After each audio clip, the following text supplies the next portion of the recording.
Pra que o desespero se eu estou aqui dentro do mar? Fique em paz. Pra que se preocupar, me falar? Bom dia, meninas! Fernanda, bom dia! Tô meio gripadinha, viu, meninas? Mas tô firme aqui. Escuta essa música aí, ó. Oi, Pastor Léo. Teu coração, respire, tranquilize a sua alma. Você está seguro em minhas mãos. Despreocupa, o barco balança e não afunda. Escuta, meninas. Não despreocupa, a tempestade não vence essa luta. Então despreocupa, Bruna. Vê se acalma um pouco e me escuta aí, gente. Olha essa música. Deixa eu colocar um pouquinho pra cá. Eu vou chamar a Ju.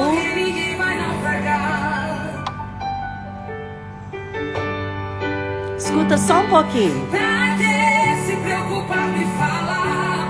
Pra que chorar, então me diz? Se eu estou dentro do barco, na hora certa vou agir. Pra que o desespero, então? Acalma o teu coração. Respire, tranquilize a sua alma. Você está seguro em minhas mãos. Então despreocupa, o vento balança e não afunda. Despreocupa, a tempestade não vai vencer essa luta, em nome de Jesus. Amém, Jesus. Pegue os remos e vamos remar. Ninguém vai morrer, ninguém vai naufragar. Porque Jesus está no barco. O teu trabalho é só confiar em mim. O que vou fazer vai te surpreender. A tempestade te assustou. Ninguém morre se eu estou dentro do barco. No tempo certo vai dar certo. Bom dia. Bom dia, Flávia. Ju, empolguei. Tem problema não. Com a música. Ai, gostoso, minha amiga, né? Gostoso demais. Eu tô aqui meio sem voz, meio afônica.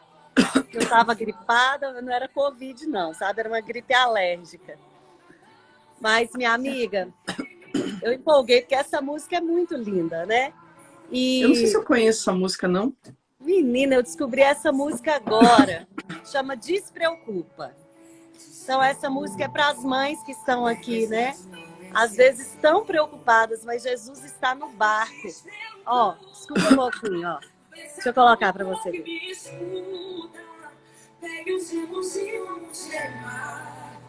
Ninguém vai morrer, ninguém vai naufragar.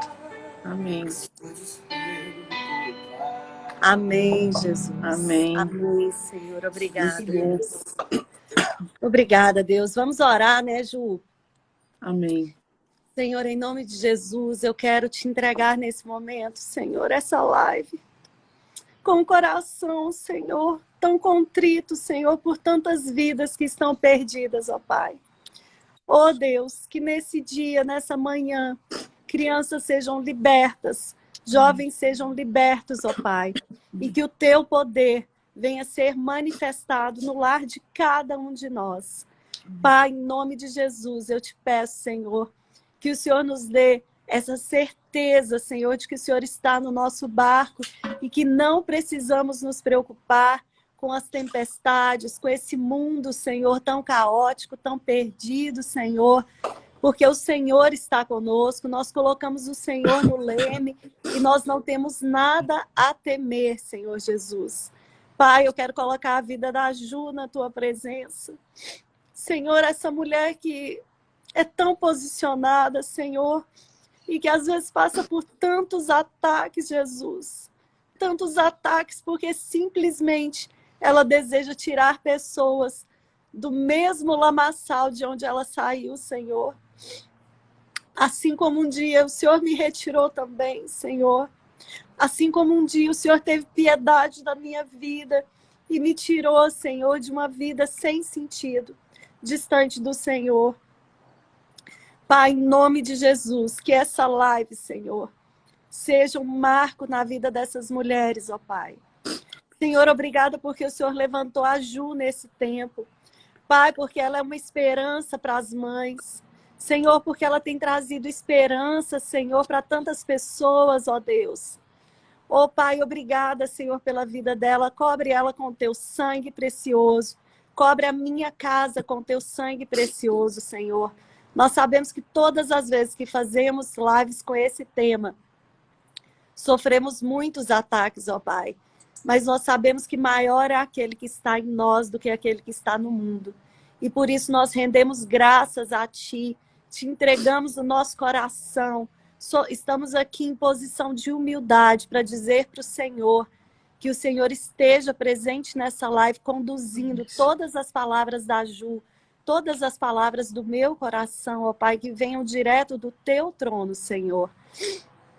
E abençoa, Pai, essas famílias que estão aqui, essas mulheres que estão sedentas pela Tua palavra, ou essas mulheres que chegaram agora, Senhor, às vezes caíram de paraquedas aqui nessa live, mas eu vou te pedir, não saia, porque Deus tem algo grandioso para te entregar nessa manhã. Senhor, em nome de Jesus, que esse momento seja usado para levar almas para o Senhor, almas perdidas, Senhor, almas que estão vivendo na Babilônia, Senhor, sem sequer perceber, ó Pai.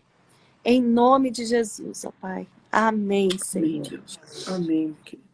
Amém. Deixa eu já procurar aqui meu guardanapo. Eu nem Ai, minha amiga. Meu Deus. Sabe, você, Ju, você é uma pessoa assim que para mim, não é para puxar seu saco não, tá? Mas assim, para mim você é como o apóstolo Paulo nessa geração. Uma mulher muito perseguida, até no meio cristão, que eu sei, né? Muito perseguida, mas muito posicionada. Eu te vejo assim, muito posicionada em tudo que você fala, muito embasada biblicamente. Então, eu quero te dizer que eu sou uma pessoa assim, que te admiro demais. E você é uma luz de esperança para a vida de muitas mães, viu? Nunca desista. Eu sei que não é fácil para você, mas nunca desista, viu? Amém. Obrigado, minha querida. Não é um tema fácil, né? A nossa primeira live, né, Flávia? Foi uma guerra, né? Foi. Para conseguir rodar, para a gente conseguir entrar ao vivo. Você imagina isso todo dia. Né? Então, realmente não é um tema muito divertido. Eu particularmente entendo e amo aquilo que o Senhor me chamou para fazer. Agora, ele realmente não é divertido, né? Não. Porque... Servir a Deus não é confortável, né? Mas é seguro. Sim. E os desafios são cada vez maiores, né, Flavia?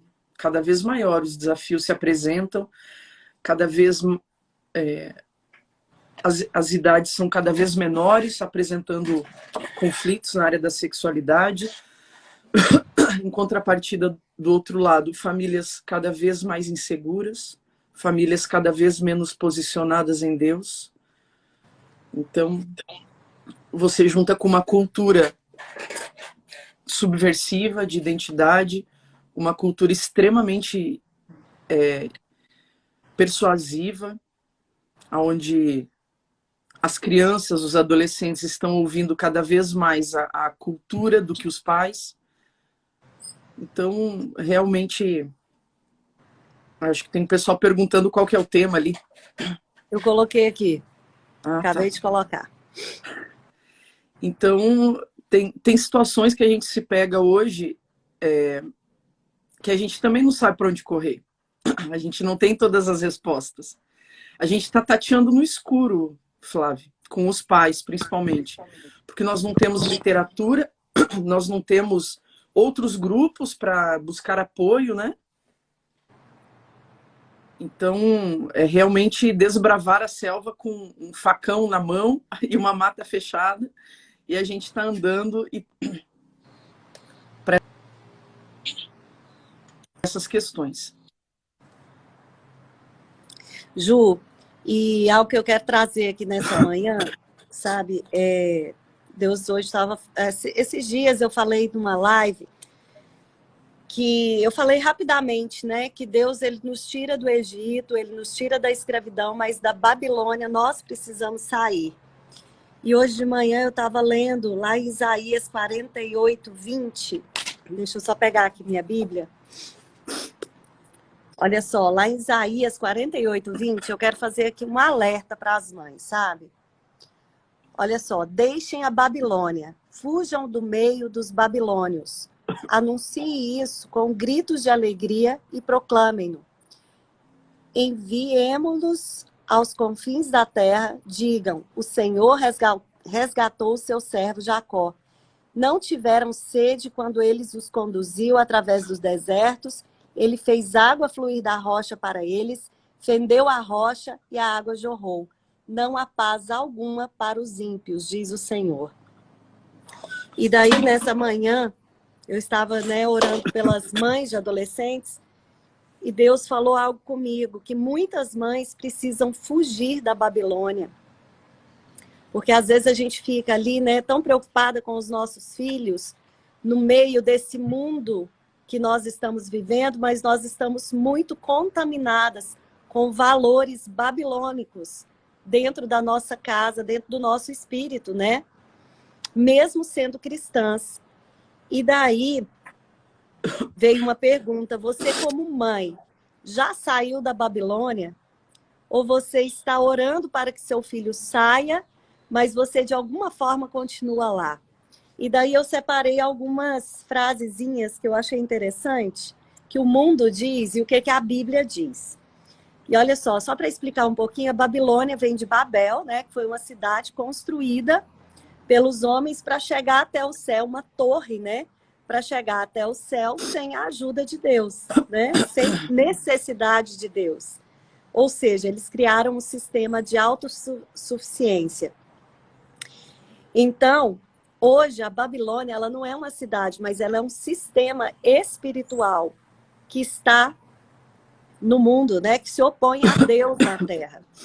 E daí nós estamos vivendo uma guerra de princípios.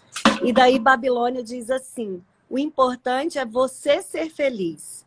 E na Bíblia diz assim, nossos sofrimentos aqui são leves e momentâneos. E estão produzindo para nós uma glória eterna, que pesa mais do que todos eles. Lá em 2 Coríntios 14, 17. Babilônia diz assim para as mulheres, é importante você ter um status social. A Bíblia diz assim, é melhor dar do que receber. Seja manso e humilde de coração. Aqui fala assim, ó, a Babilônia diz assim, você pode ser o que você quiser, mas a Bíblia diz, sede santos, porque eu, o Senhor, sou santo. Está lá em 1 Pedro 1, 15 e 16. Babilônia é um lugar de conforto. É um lugar que quando foi para eles saírem da Babilônia, né, quando Deus falou assim, fujam da Babilônia, teve gente que quis ficar. Porque ela é um lugar de conforto. Ela é um lugar que, pelos olhos carnais, é muito bom estar na Babilônia. É muito bom ter sucesso, é muito bom tudo que o sucesso te traz, tudo que o dinheiro te traz, tudo que as coisas, né, que são do mundo te trazem. Então, nessa manhã, antes de você começar a sua explanação aí sobre o que fazer quando um filho se diz homossexual ou bissexual, ou seja lá o que for, ou transexual, né? São tantos, como é que a gente fala? Identidades, né? Mas assim, ó, antes de pensar nisso, hoje, faça uma reflexão. Em quais áreas eu ainda estou contaminada pela Babilônia? Pede para o Espírito Santo te mostrar isso. Porque eu, mesmo sendo cristã, Deus me revelou todas as áreas que eu estava completamente cega pela Babilônia, né? Que eu não estava percebendo que era algo conflitante com os valores celestiais. Então, quando diz assim, ó, seja feliz do seu jeito, seja feliz do seu jeito. Daí a Bíblia diz assim, como é feliz o homem a quem Deus corrige, portanto, não despreze a disciplina do Todo-Poderoso, lá em Provérbios 16, 20. Babilônia diz assim, ó, tá difícil, separa logo, você arruma outro casamento, né? E a Bíblia diz assim, eu e minha família serviremos ao Senhor. Então, para todas as mentiras, né, que a Babilônia cria para nós, de que nós precisamos, nessa vida aqui, ser felizes, Deus tem uma palavra para nós na eternidade, né? De que a nossa visão tem que ser o céu. Então, eu queria só deixar essa reflexão e fazer essa pergunta, né? Muitas mulheres aqui, Ju, a pergunta que eu mais recebo aqui, Flávia, meu filho de 11 anos, meu filho de 13 anos, ou minha filha, diz que gosta de menino, ou diz que gosta de menina, né? Gosta do mesmo sexo. O que eu faço diante disso? E você pensa assim, gente, com 11 anos, né, a gente não pensava em nada disso. Com 11 anos a gente estava ali brincando, nem sabia direito o que era sexualidade, mas hoje é tudo muito mais cedo, né, como você falou aí. Eu queria que você falasse, pela sua experiência própria, como agir diante de algo assim.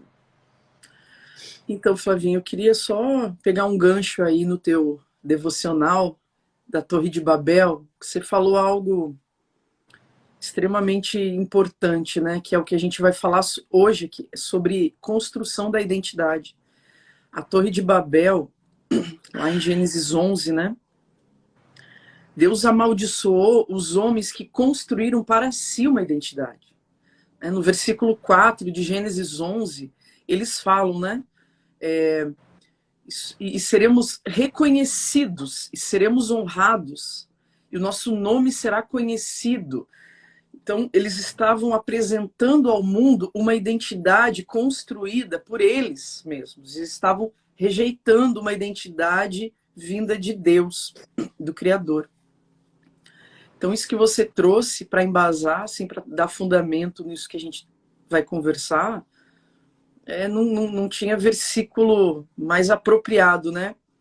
E aqui a gente já começa vendo o quanto essa ideologia de gênero que apresenta identidades negociáveis e construídas, ela é, sim, um pecado. Porque é o homem rejeitar a identidade dada por Deus e construir para si, a partir do seu desejo, a partir da sua afetividade, a partir da sua atração, uma nova identidade. Né? Então, eu lembrei disso, eu fiz uma ministração há muitos anos atrás sobre a Torre de Babel, justamente atrelando a ideologia de gênero com a identidade. Né? Que é esse homem querendo ser reconhecido pela sociedade a partir de uma identidade nova, rejeitando a identidade dada pelo Criador. Lembrei disso.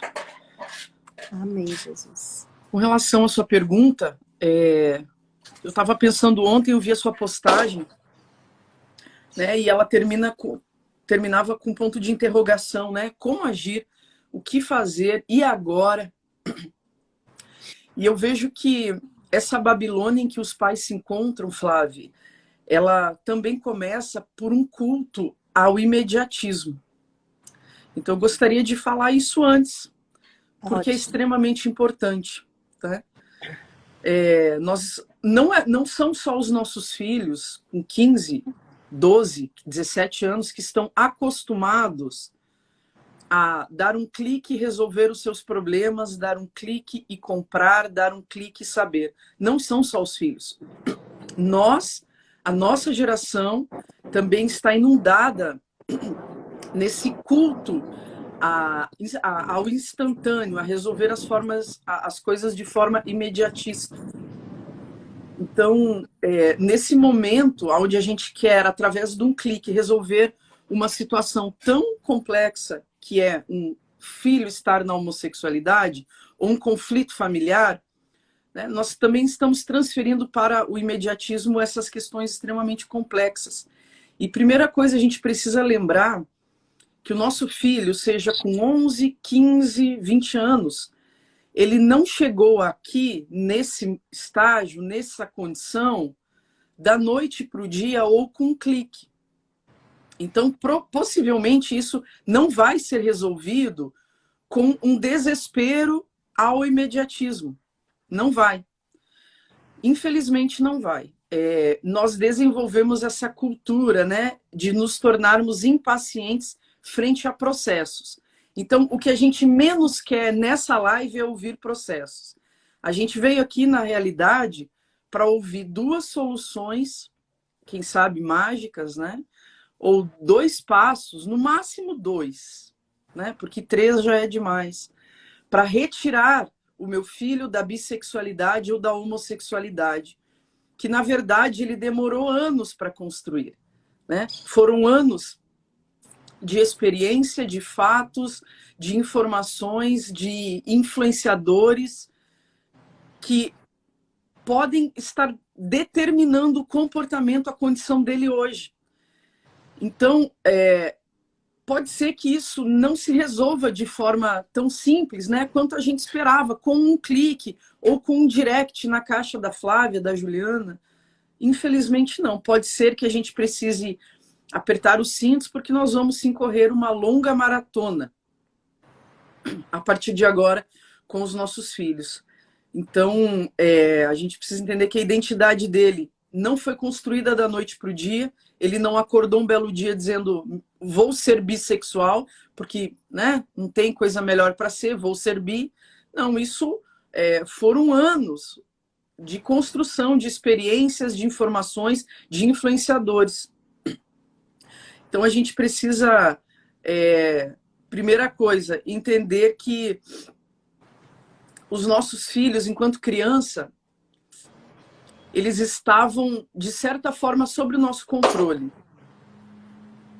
Nós os tínhamos numa bolha e eles viviam os nossos desejos.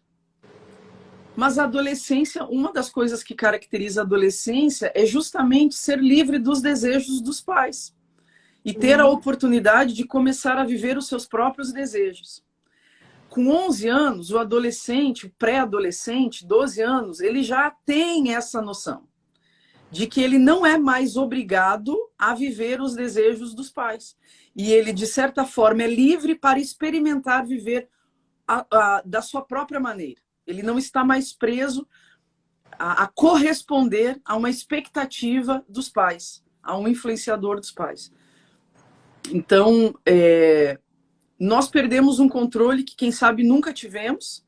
Quando nós chegamos com um filho adolescente, nós entendemos que perdemos o controle, que o controle não funciona mais. Ele funcionava, quem sabe, na infância.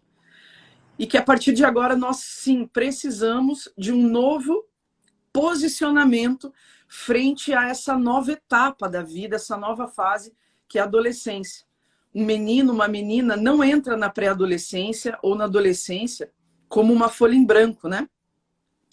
Mas ele vem com uma carga muito grande de hereditariedade, de experiências infantis, de experiências da própria adolescência, de experiências com o grupo na pré-adolescência, que nesse momento estão determinando a forma como ele está se apresentando ao mundo.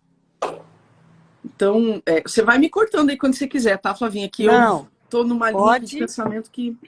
Pode ir na sua linha aí. Quero nem te parar. Agora, eu quero perguntar, você prefere com os comentários? Porque fica no seu rosto. Então, eu acho que agora que o pessoal já viu o tema, dá para segurar um pouco por um motivo. E depois a gente abre para quem quiser fazer alguma pergunta, né? Tá bom. Isso. Mas porque, assim, como eles não querem esperar a live inteira, né, eles já vão fazer perguntas que a gente vai respondendo no decorrer da live, né? Então, aquilo que a gente já começou falando, né? Tudo que o pai não quer nesse momento é processo, é esperar. Mas ele quer ter uma conversa e resolver, né? Na verdade, e ele quer um único direcionamento por direct. E eu falo isso, Flavinha, com uma experiência de quem trabalha com pais de homossexuais há 6 anos. Nós temos um grupo Farol, que se encontra quinzenalmente, o Farol na Família. Então, assim, hoje no meu direct eu tenho mais de 800 pedidos de ajuda de pais, no mínimo, em média. Mas nós temos 70 pais participando do Farol na Família. Porque o Farol se propõe a caminhar dentro de um processo com os pais. E os pais não querem processos. Querem que os filhos passem por processos, mas eles não querem se submeter aos processos. Então a gente vai falar disso também aqui no decorrer. A gente tem visto que essa tendência a um filho pré-adolescente a se declarar homossexual, bissexual, ela tem aumentado. Ontem mesmo eu estava lendo num site americano, eu não lembro agora o nome, de que 1 a cada 5 adolescentes não se reconhece mais como exclusivamente heterossexual. 1 a cada 5 adolescentes. E isso, no meu entendimento, se deve a alguns fatores. Primeiro, Flavinho, uma forte influência de uma família contemporânea colapsada, uma família fragmentada, não fundamentada, uma família diluída, uma família fast food, né? A gente reclamou tanto do Burger King, mas na verdade o fast food está dentro de casa, nos relacionamentos rápidos. A gente jogou a conta para o Burger King, mas na verdade os relacionamentos líquidos eles estão dentro de casa, né? Colapso da família moderna, ausência de ensino sobre sexualidade, ausência de conexão com os filhos, Os filhos estão crescendo sem conhecer os seus pais, sem ter afetividade, sem ter o cheiro dos seus pais.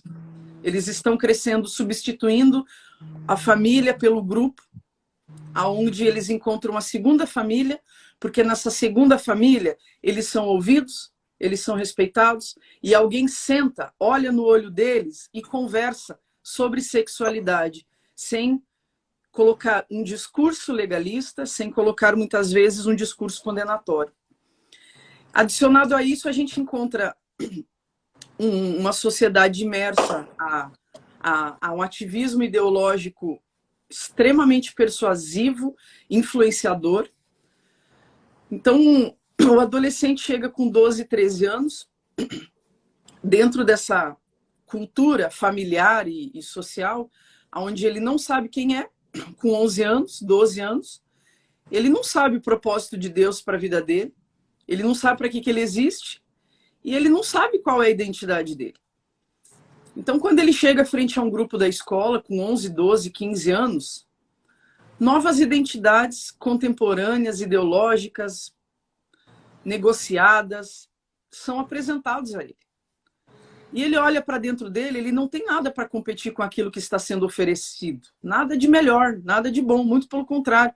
Muitas vezes, quando ele vai olhar para dentro dele, ele só encontra rótulos de fracassado, de preguiçoso, de garoto que não vai dar certo, entre outras coisas. Então, está sendo oferecido algo melhor, algo que você vai ser participativo na sociedade, algo que você vai se sentir incluso, pertencente, ativo. Está sendo oferecida uma nova identidade. Mas para essa nova identidade você precisa experimentar coisas, né? Você precisa se relacionar com meninos, com meninas. Então ele cede a isso facilmente. Né? Se para ser aceito, para ser incluso, para ser pertencente, nessa minha nova família que me escuta, que me ama, que me dá conselho. Né? Os adolescentes estão trocando a gestão familiar pelo aconselhamento com adolescentes da mesma idade. Por quê, Flavinha? Porque com os meus amigos de 12, 13, 15 anos, toda vez que ele precisa levar um assunto sobre a sexualidade dele, sobre as questões que ele está preocupado, indeciso, esse grupo recebe as questões dele sem condenação, sem cobrança, sem crítica, sem aquele olhar de sermão condenatório de especialista em santidade dos pais. Muito pelo contrário, o grupo recebe de uma forma acolhedora e incentiva ele a viver os seus próprios desejos. Então, os filhos estão, no meu entendimento, se aconselhando com os próprios adolescentes, porque dentro de casa não encontram mais ou nunca encontraram, e aqui é um ponto-chave, nunca encontraram um ambiente familiar saudável para dialogar, para ter afeto, para colocar as coisas na mesa, para a gente conversar de forma aberta, rasgar tudo, de forma autêntica, sem legalismo, sem religiosidade, sem condenação, mas no mesmo nível, sabe? De uma forma que os pais se colocam no lugar dos seus filhos, falam, meu filho, eu também já passei por isso, eu entendo o que você está passando, eu também já vivi isso. Então, esse adolescente, na verdade, com 12 anos, identificado com ideologias ou com identidades de gênero, Flávio, no meu entendimento, ele está denunciando um sistema, muitas vezes, familiar, a que eu não quero colocar a culpa na família. Não é esse o ponto. Mas é preciso fazer essa reflexão, né? De que uma cultura persuasiva, influenciadora e subversiva, somado a um ambiente familiar disfuncional ou com déficit em afetividade e relacionamento, contribuem, sim, de uma forma forte, potencializadora, para que o seu filho se abra para essas identidades negociáveis. Então, aqui, para mim, esse filho que se declara muitas vezes bissexual ou homossexual, nessa geração, eu estou falando dos adolescentes, não estou falando filhos com 25 anos, 30 anos na homossexualidade, porque aqui eu já teria um outro discurso, né? Uma outra coisa que a gente entende aí. Agora, esses adolescentes que estão com uma identidade fraca, fragmentada, negociável, eles estão denunciando um sistema familiar, muitas vezes, que não funciona, não está funcionando. Então, muitos pais chegam até essa live, na verdade, na experiência de consertar o seu filho. Como que eu conserto, né? Com um direct, Flávia. Um filho de 13, 15 anos. Um adolescente de 15 anos. Então, primeira coisa, você não pode consertar o seu filho, né? Não pode. Você pode, se você tentar fazer isso, consertar, provavelmente você vai afastá-lo. Porque os adolescentes, principalmente, eles cheiram de longe um pai sentado num manto de santidade, querendo transformá-lo numa moral de perfeição que hoje ele não dá conta de ser. Então ele vai se afastar. Mas o que você pode fazer?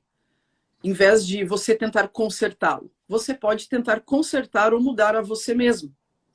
A sua dinâmica familiar, o seu posicionamento, seu relacionamento com ele, o relacionamento da família. Porque quando você faz isso, você afeta diretamente a vida do seu filho, de todos eles. O ambiente muda conforme você muda, conforme um novo posicionamento seu. Isso vai impactar fortemente a forma como o seu filho vive e a forma como ele vê as coisas, como ele está vendo as coisas. Deixa eu tomar uma água aqui. E é interessante também, dentro disso aí que você está falando, eu não quero cortar seu pensamento, não. Mas olha só, assim como a gente tem que orar por um filho que se declarou bissexual ou homossexual, a gente tem que orar e estar presente num filho que está mentindo muito, num filho que está vendo pornografia, né? Então, quer dizer, não é só esse pecado, né? Sim. Não é só esse pecado, é um acompanhamento espiritual mesmo de tudo, né? Exatamente. Porque uma coisa que acontece, pegando o gancho do que você está falando, Flavinha, quando uma família descobre um filho na homossexualidade, a família começa a girar em torno deste filho. Aqui existe uma dependência muito grande, onde esse filho é colocado no centro da família e a relação que embasa a partir de agora é o problema, não é mais a relação de pai e filho, mas nós estamos ligados e conectados a partir de um problema. Então isso está errado e deve ser deixado de lado. Eu vejo muito isso. Famílias que adoecem quando descobrem que o filho está na homossexualidade. Da mesma forma que uma família que tem, por exemplo, um adicto em álcool dentro de casa, né? Um alcoólatra, a família se torna codependente daquele vício. Assim, infelizmente, também acontece com as famílias que têm um filho homossexual em casa, onde a família, os esforços, a família, o assunto, tudo gira em torno do problema desse filho, não mais do filho, e não mais dos outros, ou não mais de Jesus. Então aqui a gente vê uma idolatria em cima de um problema, onde a família gasta todos os seus recursos, tempo e energia e fé e disposição em torno de um problema, e não deve ser assim. Então é preciso remover isso do centro da família e estabelecer Jesus novamente. Agora, você falou na sua postagem ali ontem que eu estava vendo, como ter a primeira conversa, né, com esse filho que se declara homossexual, bissexual. Então, a gente precisa, no meu entendimento, uma das primeiras coisas é orar, né, pedir a Deus que acalme o seu coração de ira, raiva, frustração, desgosto, revolta inclusive contra Deus, porque o adolescente ele não vai receber, ele vai fechar o coração dele se ele entender o tom, né, que a partir de agora vai se estabelecer sobre esse assunto. Então, se desde o início a gente tem essa sabedoria de primeiro agradecer o adolescente por estar compartilhando algo que é extremamente difícil para um adolescente compartilhar com os pais, que é a respeito da sexualidade dele. Primeiro que adolescente não gosta de conversar com adulto, né? E principalmente com os pais. Por quê? Porque ele sabe que normalmente virão cobranças, virão sermões. Então, quando a gente desde o início estabelece uma relação amistosa e de empatia, Flávia, essa é a palavra, empatia, a gente consegue desde o início alcançar o coração do nosso filho. Uma conversa onde a gente não descarta ele, a gente deixa ele informado de que nada mudou na relação, de que a gente continua com um amor incondicional sobre a vida dele. A gente agradece pelo fato dele ter compartilhado algo tão íntimo e tão pessoal dele. A gente pode dizer sim a ele que nós estamos surpreendidos. Para alguns pais foi surpresa, mas eu acredito que para a maioria não. Para a maioria não. A maioria simplesmente ficou esperando que o tempo resolvesse as coisas, sendo que desde a infância já tinha alguns indícios de que aquilo iria acontecer, mas preferiu não intervir. E nesse momento acontece isso. Você pode pedir para o seu filho que ele tenha paciência com você, que você vai orar, e que num outro momento você gostaria de conversar com ele novamente, fazer algumas perguntas para entender melhor o que ele está vivendo, o que ele está passando. Então, bem-vindo. Agora você está sendo inserido num segredo, né? Um segredo, quem sabe, que o seu filho seja com 11, com 15 anos, 20, ele carregou com ele sozinho durante a vida toda. Quem sabe momentos de angústias, de bullying, de confusão, de medo, ele viveu tudo sozinho, sem você. Né? Sem você. Então agora você está sendo convidado a compartilhar de um mundo a partir da perspectiva do seu filho, e não mais da sua. Então a gente precisa se desarmar nesse primeiro momento, Flávio. Se desarmar da vergonha, se desarmar da criticidade, se desarmar orgulho, né? Do orgulho, da vergonha da igreja, da vergonha da sociedade, né? Do que vão falar. E o seu filho precisa entender que ele tem em você um time para que ele possa contar, né? Em vez de contar com aquele grupo da escola da mesma idade que ele, né? Para que ele possa, a partir de agora, enfrentar esse problema não mais sozinho, mas tendo você ao lado dele, conectado ao coração dele, conectado ao coração do seu filho. Então, posso continuar aqui ou você vai... Pode. Não, pode. Você é a professora hoje. Eu estou aqui, só prestando atenção. Então você vê que não é assim uma resposta tão simples, né? A gente vai construindo aqui um pensamento. E essa questão do orgulho, por exemplo, quando a gente, por exemplo, eu tenho primos, né, que são promíscuos, e tem primo homossexual, e a mãe acha o máximo o promíscuo.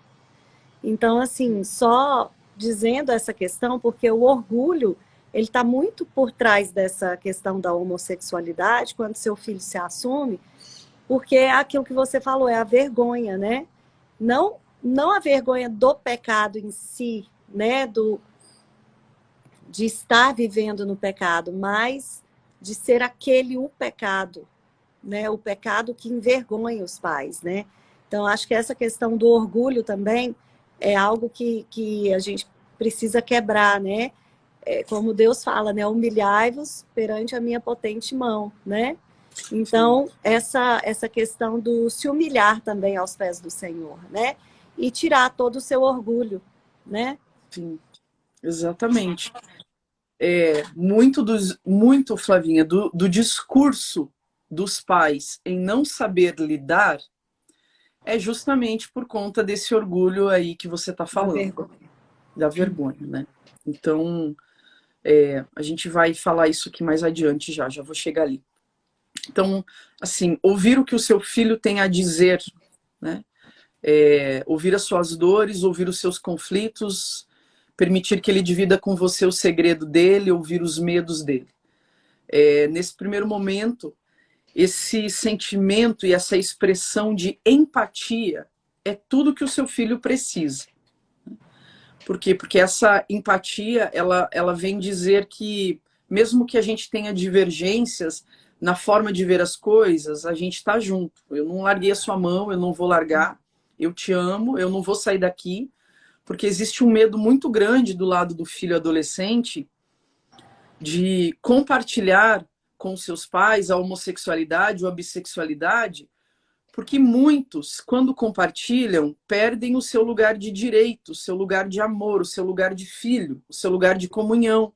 Infelizmente, isso acontece em ambientes também como igreja, né? A gente perde o lugar que nos é devido. Então, quando a gente expressa essa empatia, a gente quer dizer que ele não será rejeitado por aquilo que ele está falando e apresentando naquele momento. Eu reconheço a realidade dele, a empatia faz isso. Eu reconheço a realidade que ele está vivendo, apesar de não celebrar ela. Tá? E aqui uma coisa muito importante, Flavinha. Eu preciso, sim, de uma aceitação, no sentido de que aceitar o meu filho de acordo com o que ele está vivendo hoje, para que eu consiga fazer parte da vida dele, porque se eu não fizer parte da vida dele, eu não vou alcançar ele para influenciar ele. Entende? Aqui, quando eu falo aceitação, eu não estou dizendo deixar as minhas convicções de fé, de princípios de lado. Não estou dizendo isso. Eu estou dizendo aceitar o seu filho nessa condição que ele está hoje, porque é isso que ele dá conta de ser hoje. Entende? Então, receber ele da forma como ele se apresenta hoje. Por quê? Porque do lado de fora, né, criticando, cobrando, eu não vou conseguir influenciar. Então, para que eu possa ser contado nas questões e nas decisões dele, considerado, eu preciso estar do lado de dentro. Eu preciso participar, eu preciso ter alcançado o coração dele. Então, aqui você já vê o quanto de processos, na verdade, que os pais precisam ter até alcançar esse lugar de empatia e de aceitação, que não é fácil. É um processo bem longo. Inclusive, a gente fala isso dentro do nosso grupo de apoio. Os 5 ou 6 processos, etapas, fases, que os pais passam até esse lugar de aceitação. Que é a negação, a frustração, a ira, a raiva, a barganha, até chegar nesse lugar de aceitação. Aceitação de aceitar o seu filho da forma como ele está hoje. Por quê? Porque empatia estabelece ali que nós não estamos em guerra. Meu filho não é o meu adversário.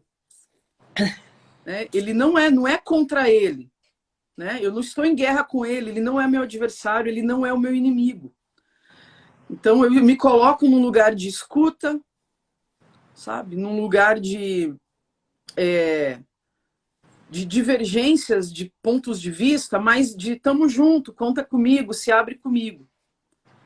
E eu compartilho, inclusive, com os meus filhos, as minhas angústias de pai. Porque não tem problema, isso deve ser feito, né? Compartilhar com seu filho as suas angústias, as suas perspectivas, porque esse filho idealizado e projetado desde o ventre, Flavinha, por enquanto ele não existe mais, né? Ele não está cumprindo ou suprindo as expectativas dos pais. Nesse momento ele não dá conta de suprir isso. Então, para que eu possa participar da vida dele, eu preciso abraçar o filho que existe, o filho real, que é esse filho que está aí. Então, muitas vezes a homossexualidade, a bissexualidade dentro da família, elas vêm apresentar ou elas vêm apontar, quem sabe, um problema muito maior que a gente tem que dar um passo atrás. Antes de entrar no assunto da sexualidade, se você for ver, Flavinha, eu preciso estar conectado com meu filho. Senão ele não vai querer conversar comigo sobre isso. E aí, quem sabe, eu me dou por conta de que eu não tenho conexão nenhuma com meu filho. Né? Conexão nenhuma. Então, o desespero bate. E a gente quer fórmulas mágicas, mas a gente não quer se conectar. Mas não existe outro caminho para alcançar o coração do filho que não seja construindo essa ponte de conexão, de confiança e de empatia, de se colocar na mesma posição do seu filho. Então, a confiança, se a gente for ver a confiança, ela demora, né? Ela não é construída da noite para o dia.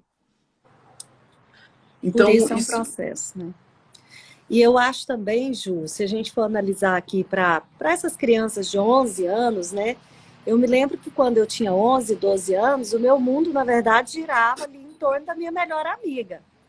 Então, eu creio que até esse sentimento que a gente tinha, ele está sendo confundido, porque essa, né, fala-se tanto da bissexualidade, da ideologia de gênero, que esse amor que a gente tem pela melhor amiga, ele pode gerar uma certa confusão nessa idade. Então, eu creio que também clarear a mente dessa criança, né? Olha, o que você está sentindo, o amor que você sente pela sua amiguinha, eu sentia pela minha amiga quando eu tinha 11 anos, mas não é um amor relacionado ao sexo, é um amor de amizade, é uma amizade profunda realmente. Então eu creio que em determinados momentos a gente também precisa ajudar essa criança, né, porque são crianças, 11 anos, a clarear na mente dela essa questão do sentimento, né? Eu creio que a gente precisa pontuar isso também. Sim, isso tudo faz parte de uma educação, né? De uma educação sexual, na verdade, de um diálogo, de ensinar as crianças a reconhecer sentimentos, emoções, a lidar com eles, a passar por alguns, né? Eu vejo que essa geração tem sido muito privada de viver frustrações, né, Flavinha? De viver problemas, de viver sofrimentos, né? E quem sabe seja justamente esse mundo fantasmagórico de só alegria e só felicidade que está conduzindo ele a viver da maneira que ele quer, né? Até hoje, 12, 15 anos, não foi apresentado um mundo de não. Isso quer dizer que tudo me é lícito, tudo me convém. Então agora você quer dizer não, mas ele nunca foi treinado para ouvir não, ou para receber confronto, né? Ou para não viver o que ele não quer. Muito pelo contrário, né? Ele está acostumado a ter o sim e o amém em todas as coisas, a não ter conflitos, a não ter confrontos, a não chorar, não sofrer. Então isso também aponta aí para uma dinâmica familiar que não funciona, né? Que é essa permissividade toda. Agora, uma coisa que é extremamente necessária quando um filho se declara bissexual ou homossexual, eu já apontei aqui, a primeira coisa é que provavelmente você tem que dar um passo atrás e rever como está o seu relacionamento com ele, com o seu filho. E a segunda coisa que eu acredito é que Deus fará com que a gente revise, inclusive, Flávio, a nossa religiosidade, o nosso legalismo, o nosso ponto de vista, o nosso conceito com relação à própria homossexualidade. Queira ou não, você vai ter que se inteirar do assunto. Queira ou não, você vai ter que dialogar com seu filho sobre o assunto. E não dialogar de um ponto de vista de um especialista, mas de um ponto de vista de alguém que conversa, que é empático, que está no mesmo nível que ele. Assim como ele conversa com os amigos, sem sermão o tempo inteiro. Então você vai ter que aprender um pouco sobre sexualidade, né? Sobre homossexualidade, porque eu vejo muitos pais chegando até nós desesperados, que o filho falou isso. O que eu faço? O que eu falo? Né? Aquela resposta fast food que você quer, imediatista. Não quer estudar, não quer ir atrás, não quer se inteirar, então é preciso sim que o pai também entenda um pouco, busque conhecer um pouco esse universo que está tragando o seu filho, porque você não tem como influenciar se você não estiver minimamente informado, para que você trace um paralelo com a palavra de Deus, né? E venha incutindo na cabeça do seu filho. Se não fez isso na infância, vai precisar fazer isso agora, só que agora com muito mais resistência de um adolescente que não pensa mais com a sua cabeça, ele tem a própria forma de ver o mundo, extremamente influenciada por essa cultura. Então agora o trabalho ele é dobrado, né? Eu vejo muito isso. Mas não é porque o seu filho te rejeita num primeiro momento, não aceita num segundo momento, que a gente precisa abrir mão desse filho ou desistir desse filho. Não. A gente precisa procurar outras maneiras de sentar, dialogar, compreender, participar, se mostrar interessado na vida dele, nas ideologias dele, na identidade dele. Quando você entra no mundo dele, entra no mundo do seu filho, ele vê que você está se importando com aquilo que ele está vivendo, se importando com as causas que ele está trazendo para você, e não simplesmente você está sentado num lugar de detentor do saber, né? Dando ordens extremamente distante dele. Isso não funciona, né? Isso só funciona para que ele tenha uma vida A e B, né? Uma vida dentro de casa, que é aquela vida que você deseja dele, um filho quieto, um filho que não incomoda, e na escola ele tem realmente a vida dele, o submundo, o lado B, que é onde ele já mudou o nome social, onde ele vive dentro de relacionamentos de poliamor, né? Lá é o verdadeiro mundo dele, porque em casa ele não consegue, porque se ele trouxer algo assim, ele vai ser extremamente cobrado, criticado, condenado. Então, esse lugar de condenação, ele não funciona nessa geração, Flavinha.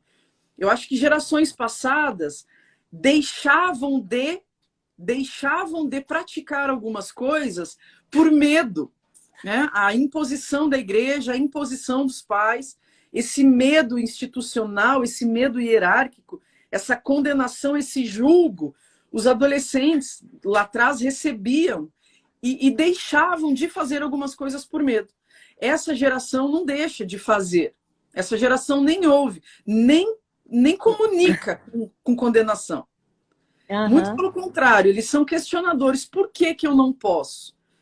E aí o pai não dialoga, o pai só continua com aquele mesmo discurso de coaching em sexualidade, como se ele fosse um especialista, né? Em vez de aproveitar a situação e dizer, olha, meu filho, eu também, né? O eu também funciona bastante, eu também passei por isso na minha adolescência, eu também vivi conflitos na minha identidade, eu também experimentei tal coisa, e olha o que aconteceu comigo. Eu tive essa experiência.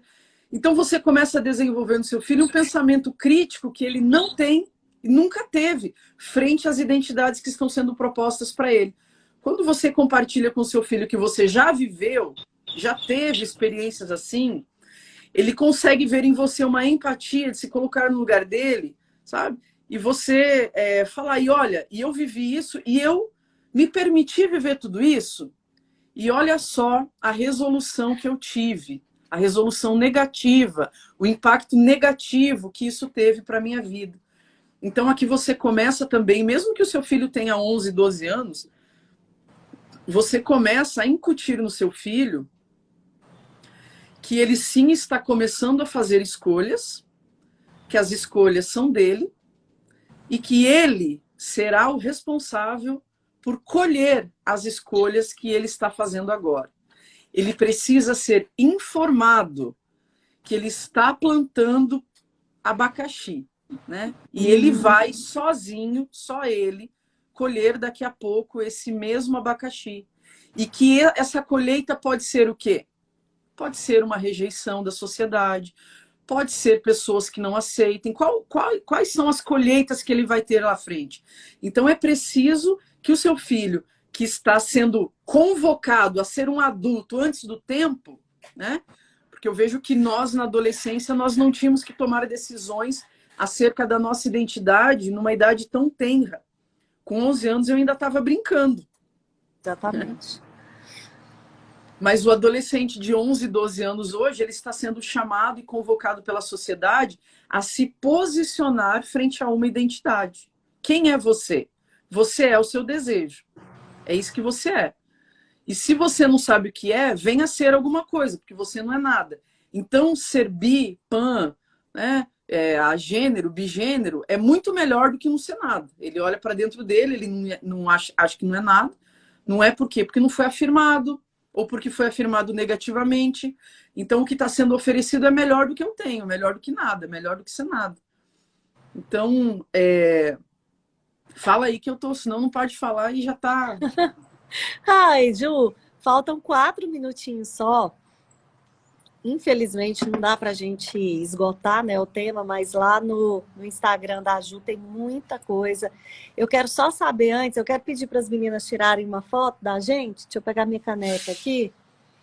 Minha caneca é personalizada, ó, Exército de Mães que Curam. Você tem uma aí, Ju, uma sua? Eu tenho, mas a minha é sobre o filme do Almodóvar, que eu adoro, tudo sobre minha mãe, olha só. Vamos tirar uma fotinha aqui, ó.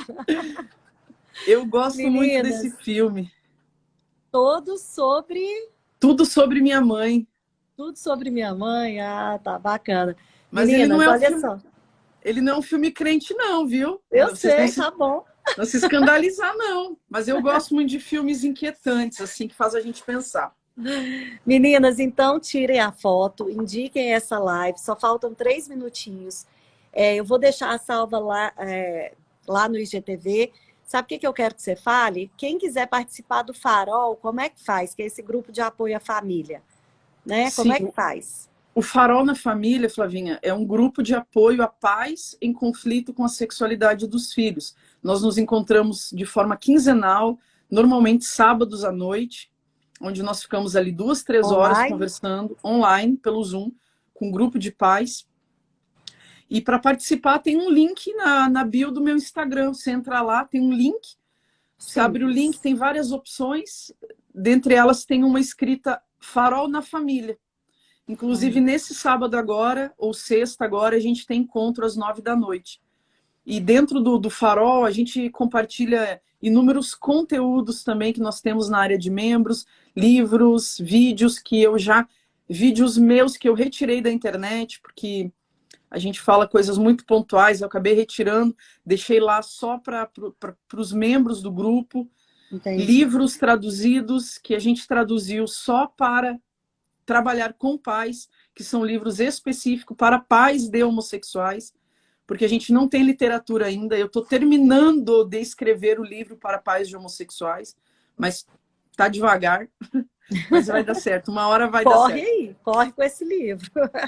Meu Deus, uma hora vai dar certo. Minha amiga, muito obrigada, viu? Falta só um minutinho.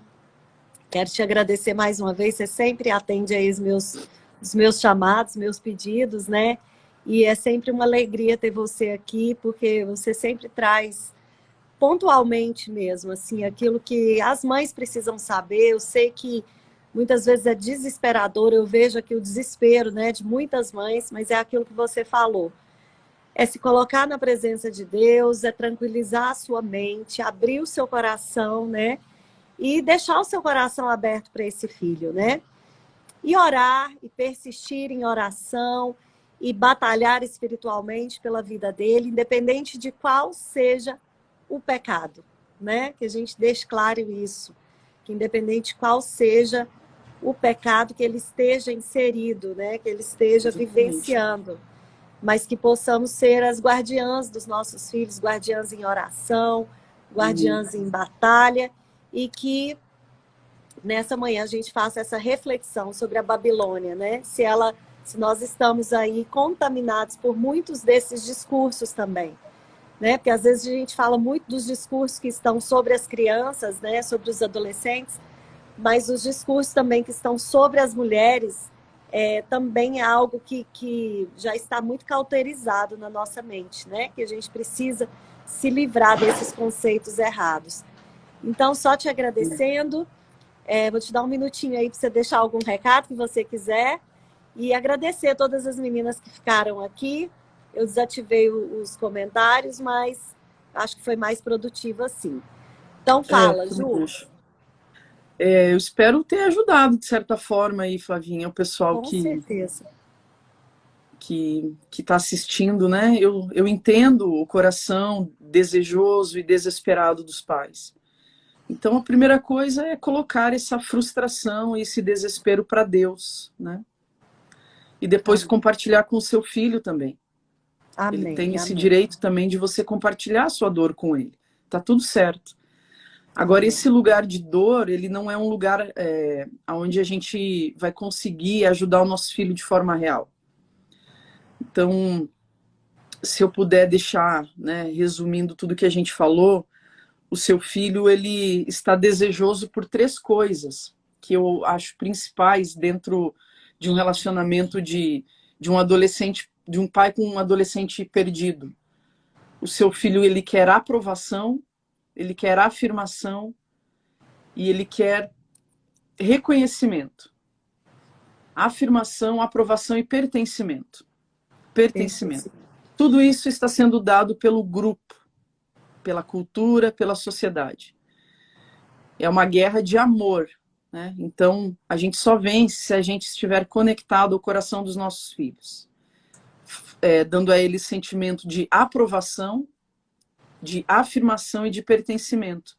Que eles pertencem a nós, que eles pertencem a Deus, porque isso está sendo dado lá fora, né? Pertencimento a uma ideologia, a um grupo, está sendo trocado, substituído muitas vezes pela família. E não deve, não precisa ser assim. Então, oro para que Deus dê sabedoria e discernimento para as famílias, né, que, quem sabe, precisam rever algumas coisas na forma de lidar com o seu filho. Amém. Foi um prazer, amém, muito minha obrigada. Amiga. Muito obrigada. Fica com Deus, viu? Agradeço. Fiquem com muito Deus, obrigada. meninas. Obrigada também. Vou deixar a live salva. Vai lá, comenta alguma coisa, indica para alguma mãe que você sabe que está precisando. E é isso. Fica com Deus, viu, Ju? Beijo, muito obrigado, Flavinha. Beijo, amém. queridos. Beijo.